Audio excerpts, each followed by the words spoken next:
Episode 3636, How to Say No Without Guilt. Moms, it's time to rediscover, rejuvenate, and renew who you are in mind, body, and spirit. Welcome to Create Your Now, Your Best Selfie, the show to help you do just that. Here's your host, certified life coach, personal trainer, and nutritionist, Christiane Wargo. Happy day. It's Friday, and that means it is the weekend. You get to just have fun. Okay, maybe not. Maybe your weekend is like, nope, I'm in the South. We're already planting. The weather has been beautiful, and I know there's a lot of rain happening in some areas. We've got some rain coming down towards us, but you know what? Take a deep breath. It's confession day, how to say no without guilt. For those of you who are brand new to Create Your Now, welcome to this incredible family. I'm so delighted of your presence. If you already even had the opportunity, you want to head on over to createyournow.com, where you can learn more and sign up for the K.I.S.S newsletter. They keep it simple strategy, everyday solutions to live, love, and impact. Well, this episode is brought to you by AIM, Inspiring Connection and Community. We'll take a deep breath. I need to take a deep breath. I've been working really hard. How about you? I know you have been. You've probably been burning the candle. Okay, not 20 ends, please, because you know where that got me. Oh, and I got my bill for burning my candle at 20 ends. That's all I got to say, but we'll leave that for another episode. But seriously, how has life been treating you? Are you holding up a chair? Oh, I so hope you're giving yourself permission to chill out a little bit. It is confession day, and I want you to think about this because you know the title, right? I want you just to think about this with an open mind. Don't prejudge what might be coming. You might be thinking, oh, I know what she's going to say, but I just want you to think about where you are in the season with your children. They may be grown adults. They may have their own family and you have grandkids. Maybe you're just starting out and you got babies and you're like, Christiane, there's everything in between. I get it. So I want you to look at this as a season. Don't look backwards as to what I did. Okay? Look at where you are now. And ask yourself some of the harder questions because guilt is a real thing for us as parents. We want to give our kids what we didn't have, but at what cost and to what extremes? At some point, you must embrace how to say no without guilt because can you really reason with a child no matter the age? I mean, think about it. Absolutely not. You cannot. Yet, because we want to be that endearing parent who gives our kids what we didn't have, we try to approach situations and circumstances with a reasonable twist, right? But they can't reason. Their brains have not fully developed. Now, if your child is 30, 40 years old, this is a different conversation. But even then, you might be saying their brains still have not fully developed. And I get you. That's our secret. We don't need to tell any of them. And don't tell them to listen to this episode. It'll just be between us. But seriously, you have to consider the situation and the appropriate actions, right? Whatever that is, right? You could have an extreme situation that is life and death, okay? Drinking and driving, okay? Maybe doing drugs. Then you can have another situation where you're 20 minutes past curfew. Is there curfew anymore nowadays? I know I didn't necessarily have a direct curfew, but we did tell them when we wanted them home. It just was dependent upon their activities. But each household is different. You've got to do you. You've got to set the boundaries and the rules. So you can have something that's so little, or maybe they just didn't clean their room, right? They didn't do their chores. And for some people say, well, that's like tragic because we're teaching them responsibility. Yes, I know. I get it. But at the severity of the situation, what is it, right? The situation needs to be followed up with the appropriate actions. And life is ridiculous for us as parents. It just is. And it doesn't get any easier just because they're getting older. What I can tell you that works best is that you are the parent. So be the parent. That is your K.I.S.S to keep it simple strategy. Be the parent. That means you have to be the adult in the situation. You have to look at how you need to respond based on the severity, right? Like I mentioned before, or lack thereof, and then determine your next steps, especially when it comes to discipline. So if they broke curfew, if they didn't do their chores, if they got pulled over because they were going 10 miles over the speed limit, there is a consequence, not just within your household, but within your own community that you live in, right? And there's consequences if they travel elsewhere. So let's say they're traveling with their school for a team event. whether it's middle school, high school, even elementary school, college. Maybe they're traveling with their church, right? There's expectations that are set. And if rules are broken, there's consequences. And what's hard is that when we're in the middle of it, it's just kind of like this gut punch. Like, oh, I thought my child was better than that. Surely they would have gotten the better part of my genes. No, in life, we're going to have the good and the bad and the ugly. And raising your kids to understand that they can get away with whatever and there are no consequences, it only sets them up for future failures and greater falls. So if you're trying to be all nicety nice and trying to reason with them, oh, it's not time to do that, you may actually need to learn that no means no, end of story. You don't go beyond that. Why? Because you're the parent. They can sit there and talk to their blue in the face. But what it comes down to, your house, your rules. Now, I say that. I want to preface it with this too. It needs to be legal, okay? When I say it's your rules, if you're doing something that's hurting your child, okay, that's for another conversation. That's not what we're talking about here. Please understand that. So this is what is legal and safe for children. Yes, they're your boundaries. Yes, they're your children. But, you just can't sit there and say, oh, they need a whooping, by golly, and you sit there and you go out and spank them 10, 12 times. Okay? I am not condoning that. I'm also not saying that you should not spank. What I am saying is you need to really think about what you're doing as a parent. Figure that out and be consistent. If you're going to do spanking, if you're going to have time out, if you're going to have where you take away the car, whatever the disciplinary action is, and you say it out loud to the child, you better be willing to follow through.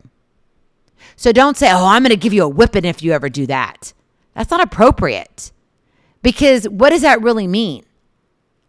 Because you can act like that to scare them, but is that really teaching them anything?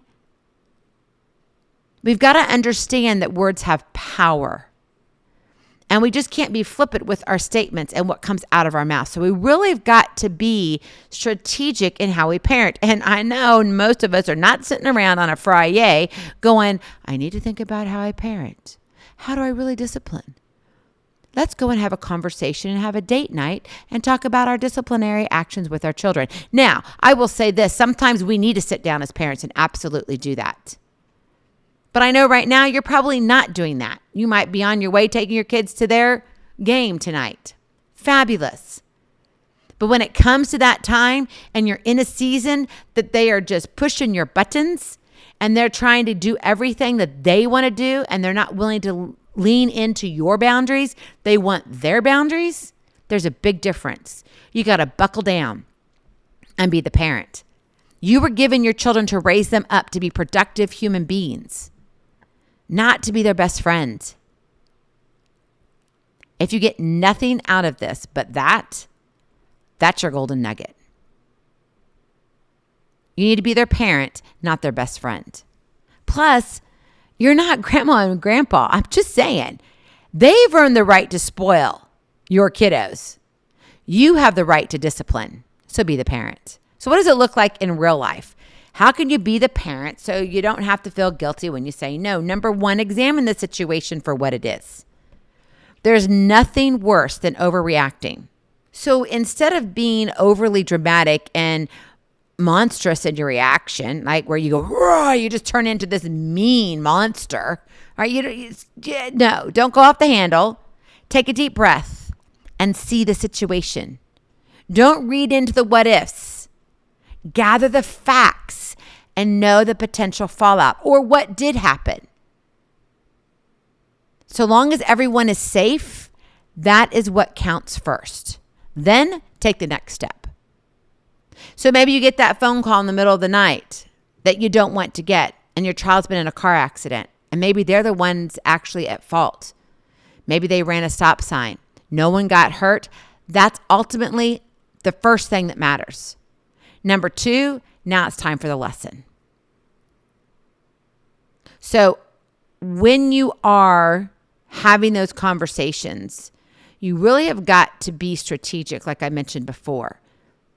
There is a process.